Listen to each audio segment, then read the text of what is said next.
Hi there and welcome to episode 25 of our Rome 2 Total War Let's Play series. In the last episode we managed to strike not a peace agreement, but more of a trade agreement with these two factions down here, the Nasamones and the Garamancia.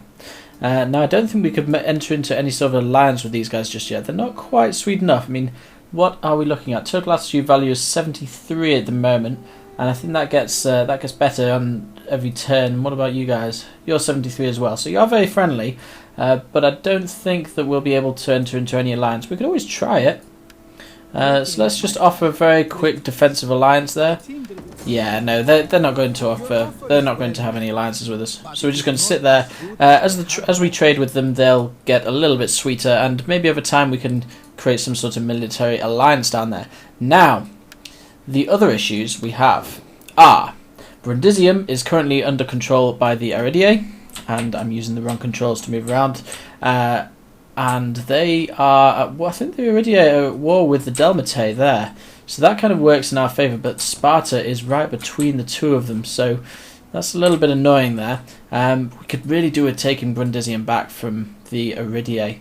We have this army here, but they moved there last turn. I think they retreated from over here somewhere, and we lost one of our armies up here in the last turn, but we need to get this army training up, so we're going to take these guys to Neapolis, start recruiting some more men, and then hopefully we'll be able to march on Brundisium very shortly. Over here on this side of the map, we've got a Garamancia army on the borders of Corrales. I don't think they'll attack us though, because we are in a peace treaty / trade agreement with those guys that we just sorted out in the last turn. We do, however, have a few fleets. So we've got, is this Carthage? And Athens, and another Carthaginian fleet. So that's a total of 4, 8, 10, 11 ships altogether. And Corrales, well, we have 9 people in Corrales, 9 units in the garrison. The plebs are pretty much useless, so we've got 6 units in Corrales that we should be able to hold out against them, and we do have a wall around Corrales as well, so that we should be fine in Corrales, so long as the Garamancia don't decide to attack. But even then, we'd still have the wall, and their chariots aren't very good against a wall. We do have this army over here in Eulalia that we'll need to make use of soon. I think the idea is we'll get these guys trained up, and then we'll bring these guys back across to Velathri. They can defend against the Nori up here in the north. At the moment they just have some ballistas and, yeah, some people. But they do have another fleet there on our shores. And we've got our main army here, Legio II Apollinaris. Could we take Batavium? Not so sure. We really need to do something with this army though. I think the best thing, let's move them up towards Batavium for now, and then maybe in the next turn we'll be able to take Batavium or even Genua. We could actually march on Genua, so let's go over there. We won't go directly into Velathri, but I mean, how long will these guys take to actually get back to full health? Will it tell me? No, it won't tell me. I thought it tells you when you hover over. No, obviously not. So those guys, we've not got enough cash to actually recruit for the last 2 units. So those guys will maybe attack Genua, see how many people are up there. These guys will get to Neapolis and start training up for the assault on Brundisium. And then our final army is sat here in Lilybaeum. At the moment we can't really do anything with these guys. There is a Carthaginian fleet here, but I don't think we can actually do anything with that. Let's just see what... No. This is an actual fleet as well, so they definitely take us on the water, so we're not actually going to attack them at all. But other than that, we've got Syracuse down here. They're not really posing much of a threat to us at the moment, even though they do have a few armies. But let's end the turn and see what the next turn brings for us. Okay, it looks like our beautiful new allies, the Nasamones, have decided to launch an assault on the Carthaginian fleet that's currently blockading one of our cities, and this is really cool. This is the first time that we've had allies and the first time they've actually come to our aid, so let's auto-resolve this because this is definitely in our favour, and hopefully we'll have a free city once again. So we should be able to have 69% remaining force if we go for the aggressive stance, and there it is, the sinking ships of the Carthaginians. That's awesome. So our new allies, the Nasamones, have actually helped us out there. We're going to release the captives because we still want to make some friends. But yeah, that's really cool. Okay, so we've got some subversion in Neapolis. We've got some sabotage in Neapolis. An enemy has been wounded. An invasion force has landed. The Athenians landed over here in Cosentia. You can just see that in the corner. And that's it for this turn. So we've done pretty well, actually. These guys aren't doing so well on the whole morale side of things, the public order side of things. There's been some raiding, but I think we're doing okay. There's not likely to have any sort of rebellion anytime soon. So, let's get you guys. We're going to take you off forced march. We're going to go into normal stance, no stance, and see how close you can get to Genua. And see if there's anyone. There's no one in Genua. So let's actually go and give that a bit of an assault. And let's do an auto-resolve that. And let's go for the aggressive stance. Take the city. Occupy, yes. Or can we loot it? We could loot it. Get 3 grand. I think it's about time we did some looting. Public order is greatly reduced and your diplomatic relations with the previous owners will suffer additionally. You peacefully occupy the settlement and all captives are released. Or raise it, and public order is reduced, and the previous owners will hate you. The previous owners hate me anyway, to be honest, and there's no chance of salvaging our relationship with the Nori. So let's just loot it, and let's get in there and actually use this city for good. So we can actually repair this city now. Let's go and repair.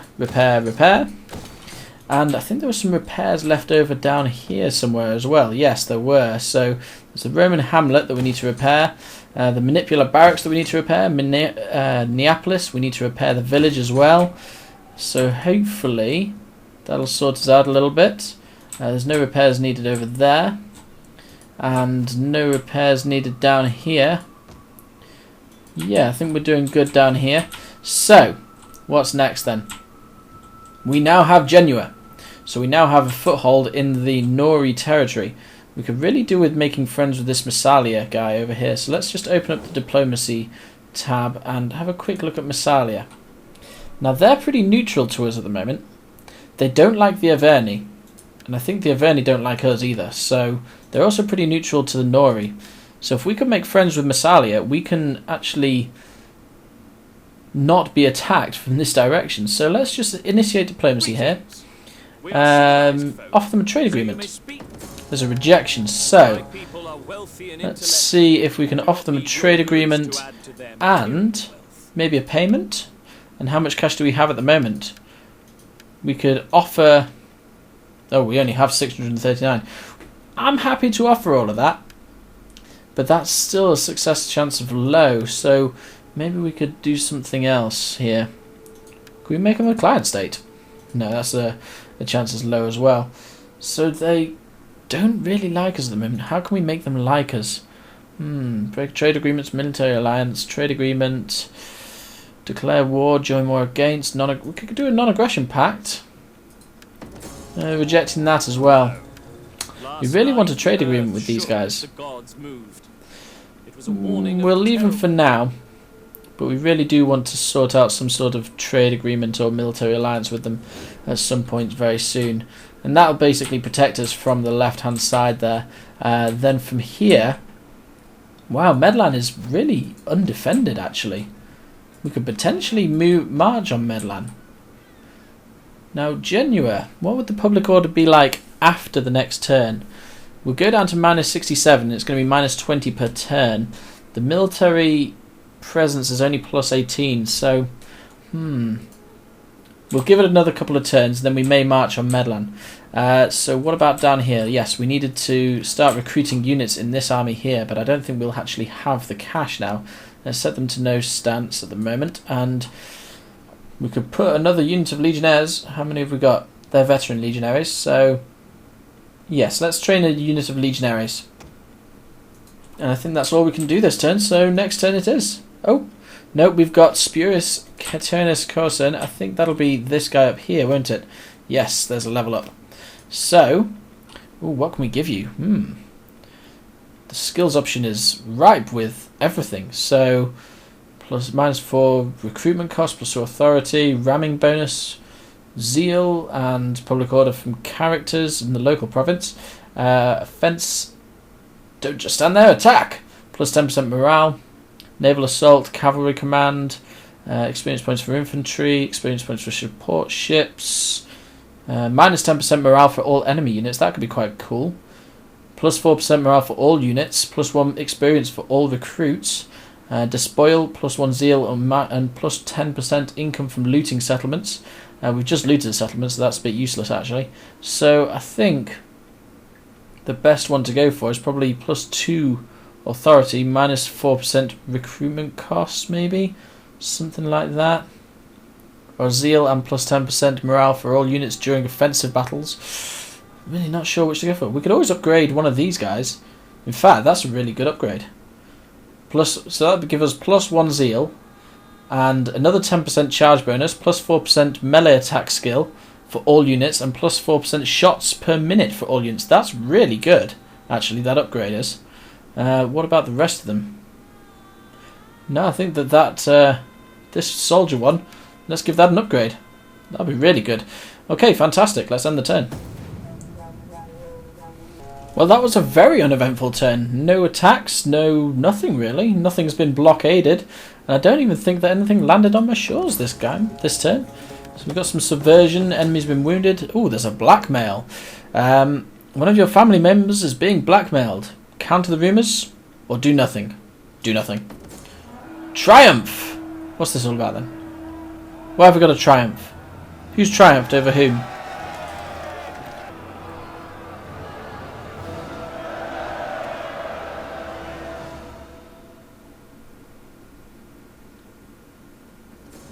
Okay, so I guess we triumphed. The demands were refused and his reputation has been tarnished by the rumours that they have spread. Okay. Triumph, there's the triumph. Spurius Cetronius Cornison. This man has shown unfaltering devotion to Rome. He is a true Roman hero. We honour him and celebrate his glorious victories. Fantastic. Okay, so I guess that's this guy over here, isn't it? The general is... How can we find out who he is? Well, he has a lot of effects. Look at all that. Let's have a look at his details. No, it doesn't really tell me. Oh, there he is. Spurius, that's him. That's Spurius Caternus Cornison. Cool. So he has triumphed, I guess. Fantastic. Awesome. So I think we'll bring the episode to a close here because it's gone on for long enough. And we'll do this thing where we don't actually spend all the money, so that in the beginning of the next episode we can actually do something with money. But as ever, I'll say thank you very much for watching. Until then, bye bye now.